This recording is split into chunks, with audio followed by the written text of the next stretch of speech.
It Ends With Us by Colleen Hoover. This is the review. Let's get right into it.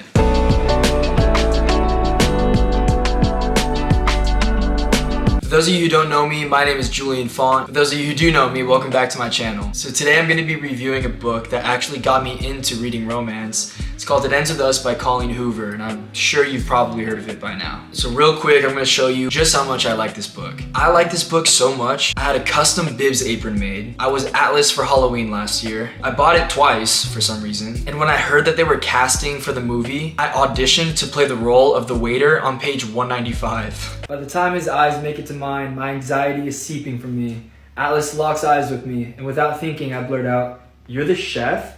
The waiter leans around Atlas and says, "The chef, the owner, sometimes waiter, sometimes dishwasher.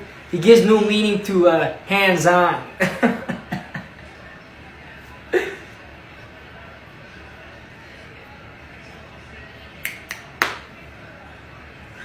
Okay. Enjoy your dessert. So now I'm going to break this review into 4 parts. First, I'll give you an overview of the book and my reactions. Second, we'll talk characters. Third, themes. And fourth, my takeaways. So at this point of the video and onward, there are going to be a bunch of spoilers. If you haven't read It Ends With Us yet, I recommend reading the book and then coming back to this point of the video. From page 1, I understood exactly why this book got all the recognition it received. Out of every book I've read, I would say that Colleen Hoover's writing style is the most relatable for me. Not only does she have a way of portraying her characters and settings with enough detail, but she does it in a way that's super relatable. So we're reading from the perspective of Lily Bloom, who's in her early 20s. She's sitting on a rooftop in Boston, reflecting on her father's funeral. All of a sudden, this man comes out onto the rooftop and starts kicking patio furniture around in front of Lily. Lily and the man start talking, and we find out his name is Ryle, and he's this cunning, charismatic neurosurgeon. In my opinion, this scene was really well written because the focus wasn't really on Ryle's anger issues, but more so this romantic connection that he and Lily share at first, with this flirtatious banter and flirty conversation where Lily and Ryle established their trademark saying, "naked truths." See, this was brilliant considering Lily not picking up on Ryle's anger issues made it easier for me to not pick up on Ryle's anger issues, and the fact that they were a red flag. But we'll get to red flags later in the review. Months later, Lily opens up a flower shop, and a woman named Alyssa comes wanting to work for her. At one point in that chapter, Lily falls and hurts herself, and Alyssa calls her husband Marshall, and he shows up with Ryle, the guy from the rooftop. The connection Colleen Hoover made in this scene was great and provided comedic relief because we witnessed Marshall and Ryle in onesies, and it's some more of that playful, flirty banter between Ryle and Lily. So we flip a few pages, and now Lily's reading some old journals, and we meet Atlas. Through her journal entries, we learn that teenage Lily meets this boy living in an abandoned house next to hers. Over time, Lily starts to help him by giving him clothes, food, letting him shower at her parents' house, which is when we're introduced to their trademark saying, "Just keep swimming," based on the movie Finding Nemo and Lily's obsession with Ellen DeGeneres.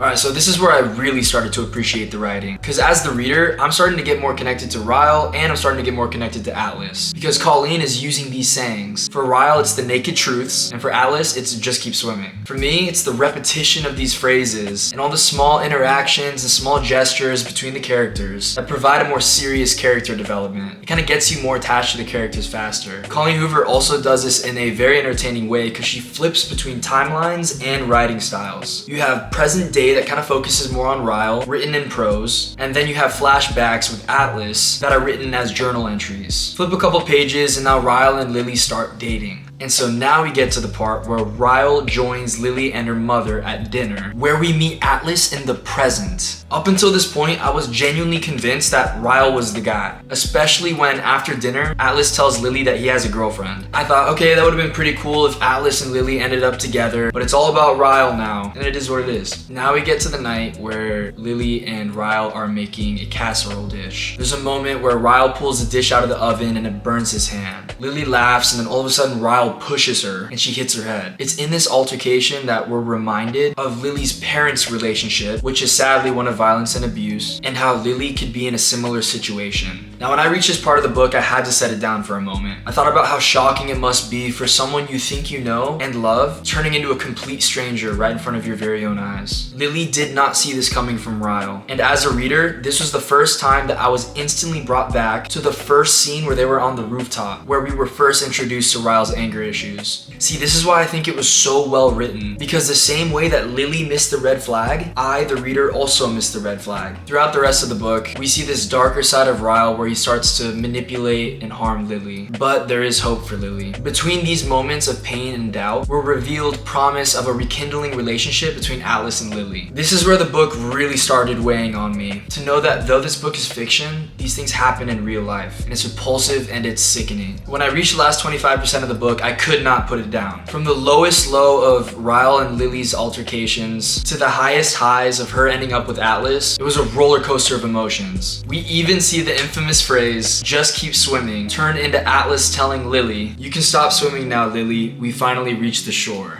Ooh. And now on to characters. In light of a heavy first part of the video, I'm gonna do something fun by showing you how I imagine the characters. You might not have imagined the characters this way, and that's okay. This is just how I imagine them. We have present day Lily, teenage Lily, present day Atlas, teenage Atlas, Ryle, Alyssa, Marshall, Lily's dad, Lily's mom, Lily's friend Devin, and the waiter from page 195. I know, I see it too.